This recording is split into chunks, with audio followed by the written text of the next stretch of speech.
मित्रों नमस्कार। मैं डॉक्टर धर्मपाल सिंह,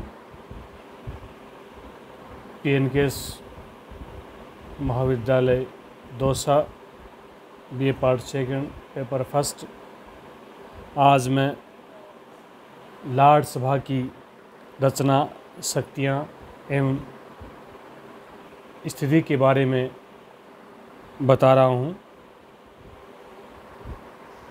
आग और जिंक ने एक डेफिनेशन भी दी है कि लाड सभा दूसरा सदन ही नहीं वरन दूसरे दर्जे का सदन भी हो गया है। संभावित क्वेश्चन भी है, इसका वर्णन कीजिए, विवेचन कीजिए, लिखिए, बताइए वगैरह वगैरह। तो इसका जो आंसर है उसके बारे में आपको मैं बता रहा हूँ, सुनिए। लाड सभा ग्रेट ब्रिटेन की अनोखी प्राचीन संस्था है। यह अपनी रचना, प्रकृति और भूमिका में अद्वितीय है। सन 1911 और 1949 के संसदीय अधिनियमों में इनकी शक्तियों के पर कतर दिए। ये शक्तिहीन होते हुए भी प्रभावशाली और उपयोगी उच्च सदन है। रचना: लाड सभा कोई प्रतिनिधि सदन नहीं, यह वंशानुगत सदन है। इसके सदस्यों की संख्या निश्चित नहीं। सम्राट प्रधानमंत्री की सिफारिश पर जितने नवीन सदस्य आवश्यक समझे नियुक्त कर सकता है। इसकी संख्या बढ़ती घटती रहती है।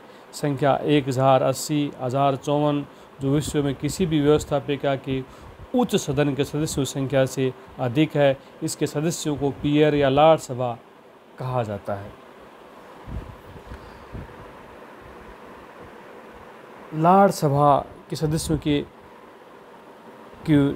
निम्न 7 श्रेणियां जो हैं, कौन कौन सी हैं? राजवंशीय पीयर संख्या 4 बैठकों में हिस्सा नहीं लेते। वंशानुगत पीयर: लाड सभा के कुल सदस्यों का 90% भाग वंशानुगत पीयरों का है। ड्यूट्रेक्स, मार्क्यूटस, अर्ल, विस्काउंट, बैरन, स्कॉटलैंड के पीयर, आयरलैंड के पीयर, आजीवन पीयर और धार्मिक लॉर्ड्स और ला लॉर्ड्स, ये इनके संख्या है, अलग अलग भागों में बांटी गई है। लाड सभा के कार्य एवं शक्तियाँ: लाड सभा निरंतर ह्रास का इतिहास रहा है। पहले लाड सभा कॉमन सभा शक्तिशाली थी, फिर वह उसके समकक्ष शक्तियों का उपयोग करने लगी और अब ये गौण शक्तियों का उपयोग करती है। लाड सभा अपनी पूर्व की छाया मात्र बनकर रह गई है। आग और जिंक इस बात को पुनः दोहरा रहे हैं, अगर लाड सभा दूसरा सदन ही नहीं वरन दूसरे दर्जे का सदन भी हो गया है। नंबर 1, विधायी शक्तियाँ। वित्त विधेयक के अतिरिक्त अन्य सभी विधेयक ब्रिटिश संसद के किसी भी सदन में प्रस्तावित किए जा सकते हैं। कॉमन सभा लाड सभा को स्वीकृति के बिना भी किसी वित्तीय या साधारण विधेयक को पारित कर लागू कर सकती है। वित्तीय शक्तियाँ: लोक सदन तुलना में निर्बल है। वित्तीय विधेयक न लाड सभा में प्रस्तावित किए जा सकते हैं और न विचार करने की प्रक्रिया में। तो ये वित्तीय शक्तियां हैं। वित्तीय विधेयक को केवल 1 माह तक रोके रखने का कार्य कर सकती है, सुझाव दे सकती है। सुझावों को स्वीकार करना लोक सदन के विवेक पर निर्भर करता है। नंबर 3 है कार्यपालिका की शक्तियाँ। मंत्रिमंडल लाड सभा के प्रति उत्तरदायी नहीं होता, वह कॉमन सभा के प्रति उत्तरदायी है।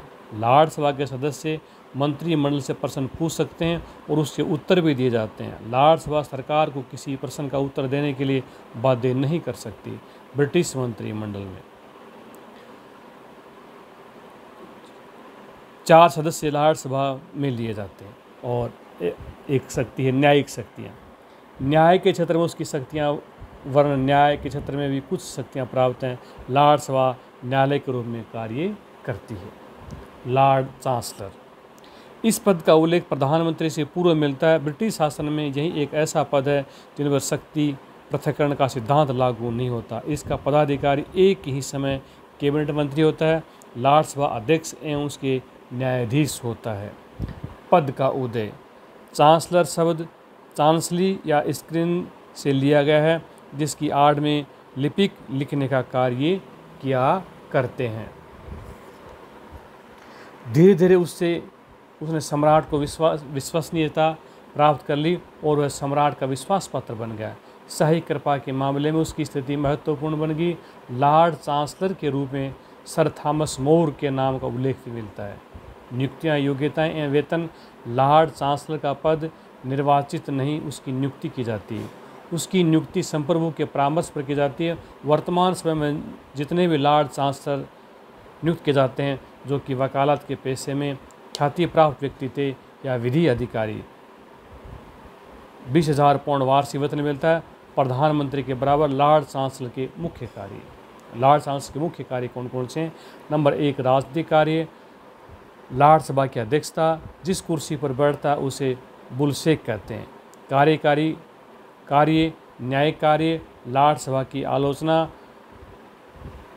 अप्रजातांत्रिक निहित स्वार्थों का गढ़, सदस्यों की उदासीनता, दोषपूर्ण प्रक्रिया, शक्तिहीन सदस्य और पुनर्विचार अनावश्यक। पक्ष में तर्क, विद्वता का भंडार, प्रधानमंत्री के लिए सहायक और विचार विमर्श का मंच, पूर्व विचार करने वाला सदन, संवैधानिक संरक्षक, सहायक संस्था और ब्रिटिश स्वभाव के अनुरूप है। इसलिए ब्रिटिश में ये होना पूर्ण रूप से क्या है? आवश्यक है। तो आज हमने लॉर्ड सभा की रचना और चांसलर के बारे में चर्चा की। जय हिंद, जय भारत, धन्यवाद।